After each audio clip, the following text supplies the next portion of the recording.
Merely a footnote a decade ago, visual privacy in schools has become a pressing concern with the growing proliferation of cell phones and digital cameras.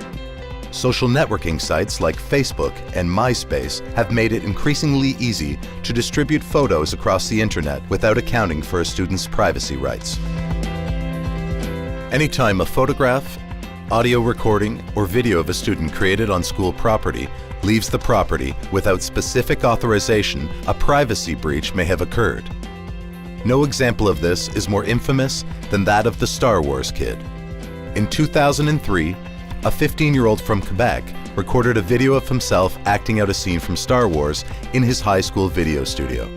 Eventually, the video found its way into the hands of other students and ultimately onto the internet, where it became a YouTube cult phenomenon. TV shows from Family Guy to Stephen Colbert parodied the clip, unwillingly turning him into a star. Unfortunately, all this attention and mockery was too much for the student, who eventually left school, grew depressed, and ultimately filed lawsuits against those involved. While most visual breaches will not be as drastic as this example, the potential is always there. Once a piece of media appears on the internet, there is usually nothing that can be done to remove it. Cell phones and cameras have added to this problem.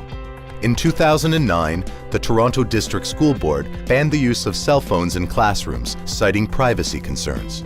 Many other school boards have already taken similar steps. While these exciting technologies could be used as instructional tools, teachers and staff must be aware of privacy concerns. Despite the focus on visual privacy incidents created by students outside the school, many privacy issues caused by teachers in the classroom can arise as well. Permission for student photos to be used in yearbooks is required. However, despite this permission, this may not necessarily allow the student's image to be used for public purposes, such as promotional materials or class web pages.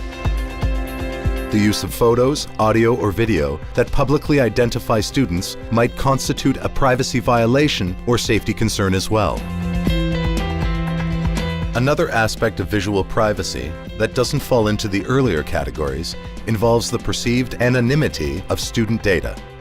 A practice of some teachers is to post test results or grades on a public bulletin board for students to check on their own time.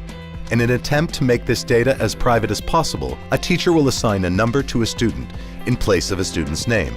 Unfortunately, it has been shown that changing a name to a number often isn't enough to protect a student's anonymity. Using clues such as previous grade patterns, students are often able to associate the posted grades with the corresponding students. This is an unacceptable breach of a student's right to privacy. Educators must keep visual privacy concerns in the forefront as they explore the instructional possibilities for each new innovation and invention.